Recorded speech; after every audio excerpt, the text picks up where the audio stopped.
오늘도 이신근 TV에 찾아오신 여러분을 뜨겁게 환영합니다. 반갑고요. 고맙습니다.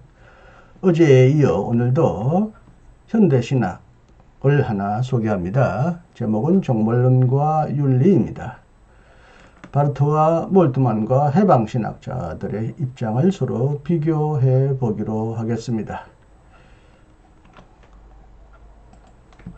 바르트와 몰트만과 해방신학자 구티에레츠 보프, 보니노 이 세 사람의 공통점은 다음과 같습니다. 1. 그들은 신학과 교회의 본래적 조건, 본래적 내용인 예수의 연좌적 종말론을 현대신학계에서 다시금 활성화하는 데 기여했다. 그들의 신학적 전진은 다른 한편으로는 원시 그리스도교적 묵시문학적 신학 모형 패러다임으로 복귀한 것과 그것을 다시 탈환한 것이기도 하다. 두 번째, 그들은 종말론을 윤리, 실천적 과제와 적극적으로 연결했다. 그들은 다와 같이 세상에 대한 책임의식과 종말론적 소명의식을 지니고서 신학의 실천적 과제를 진지하게 다루었고 그리하여 그리스도교 윤리에 크게 공헌했다. 3. 그들은 하나님으로부터 오지만 역사 안으로 들어오는 하나님의 나라, 하나님의 통치를 통하여 일방적인 초월적 종말론, 내세적 비한적 종말론과 개인주의적 종말론의 결론이 한계선을 그었다. 그리하여 그들은 더 나은 세상을 위해 다른 사람들과 함께 협력하며 투신, 헌신, 투쟁하도록 격려했다. 그러나 그들 간의 차이점도 여기서 지적되어야 한다. 1. 그들은 각자 다른 시대적 환경 속에서 신학 활동을 했기 때문에 그들의 신학적 과제는 시대적 조건에 의해 제약되어 있다.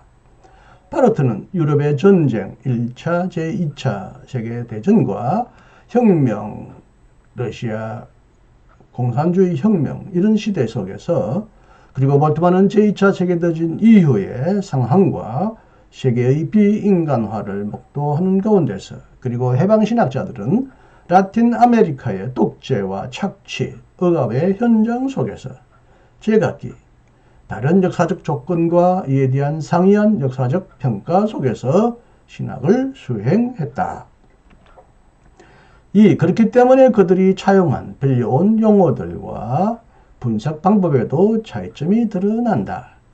바르트는 절대 타자, 전적 타자인 하나님의 발견을 통해 이 세상을 절대적으로, 전적으로 완전히 변화시키는, 변혁하는 하나님의 혁명의 개념으로, 몰트만은 전적으로 완전히 이 세상을 해방시키는 희망의 하나님의 재발견을 통해, 그리고 해방신학자들은 이 세상을 총체적 완성으로 인도하는 하나님의 역사적인 해방의 개념으로 사고한다. 3. 그들의 신학의 강조점도 서로 다르다. 바르트는 전적으로 초월적인 하나님을 통하여 절대적으로, 전적으로 이질적인 하나님의 혁명에 주목하고 몰트만은 이 세계의 살, 피부에 가시처럼 파고 들어와 인간에게 해방의 삶을 야기하는 하나님의 희망에 주목하며 해방신학자들은 가난과 착취로부터 해방시키는 실천적 행동에 주목한다. 4. 그들이 종말론과 윤리를 매개하는, 중재하는 틀, 프레임도 다르다. 바르트에게서는 그 어떠한 인간적 혁명도 하나님의 혁명을 수행하거나 선취하지 못한다. 하나님의 나라는 절대적으로 다른 하나님의 나라로 언제나 머물러 있다. 그러므로 인간은 오직 하나님의 나라를 위하여 그 도래를 위하여 준비할 수 있을 뿐이다.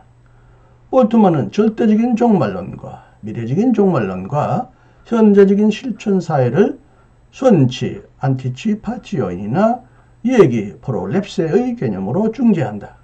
인간의 해방은 결코 하나님의 나라를 실현할 수는 없지만 이를 앞당기며 이를 계속 실험할 수 있다. 그러므로 인간의 해방은 하나님 나라의 상징이 될 수 있다.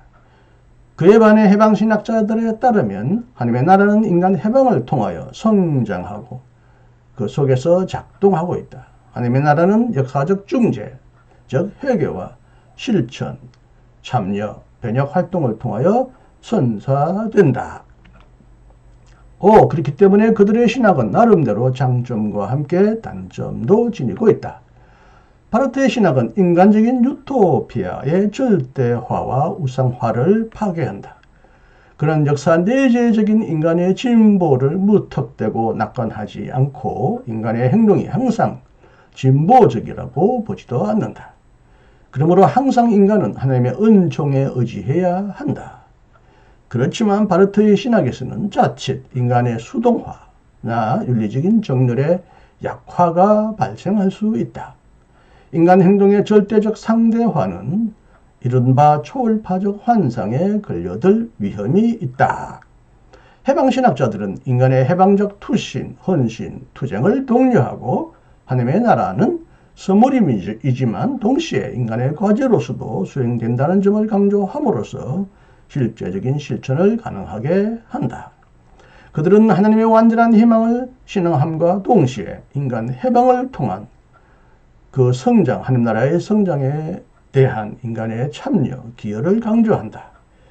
그렇지만 그들은 선물과 하나님의 선물과 인간의 과제를 뒤섞고 하나님의 나라와 인간의 나라를 혼동하며 자기 구원에 성급히 사로잡히거나 하나님 나라의 은폐성을 참지 못할 위험에 빠질 수 있다. 몰트만은 바르트와 해방신학자들의 중간 노선 위치에 있다고 말할 수 있고 그렇기 때문에 양극단의 위험을 피하고 있다. 몰트만은 역사 내재적인 희망과 역사 초월적인 희망, 부활과 재림을 중재, 매개하면서도 낙관주의와 비관주의, 신앙주의와 행동주의를 모두 극복한다. 그러나 그에게는 절대적인 희망이 어떻게 역사 내재적인 희망과 사회개혁적인 혁명적인 행동에 매개되는지가 분명하지 않다. 물론 몰트만은 이 주장에 동의하지 않을 것입니다. 그의 수많은 책에는 인간의 행동에 관한 구체적인 지침, 윤리적인, 정치, 신학적인 지침이 있기 때문에 제가 이 글을 쓸 때는 조금 몰트만을 조금 뭉뚱거려서 잘못 비판한 것은 아닌지 스스로 반성해 봅니다. 하나님의 나라는 이미 왔으나 아직 오지 않았다는 긴장과 하나님의 선물이지만 동시에 인간의 임무, 과제, 행동으로도 주어진다는 긴장 안에서 역설적으로 이해되고 또 은폐된 채, 숨겨진 채 열리고 열린 채 또한 은폐된다는 성격을 지니고 있다. 그래서 종말론과 윤리의 관계도 인간의 경험과 언어로 완전히 파악할 수 없는 신비적인 은폐된 지평도 가진다. 그러므로 이 관계는 우리에게 던져진 하나의 선물이면서도 하나의 임무로 주어진 듯이 보인다. 우리는 지금까지 거론한 신학자들, 바르트, 몰트만, 구티에레츠, 포프, 보니노와 같은 해방신학자들의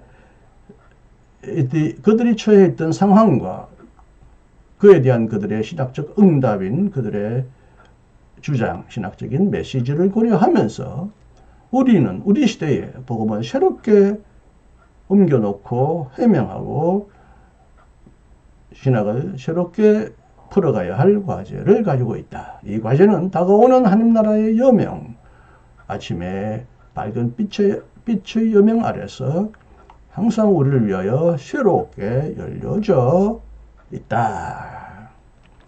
네, 어제 해방신학자 대변가이신 구테레츠 박사님의 서거를 추모하면서 만든 영상에 이어서 오늘도 해방신학과 관련된 글을 한 편을 소개했습니다.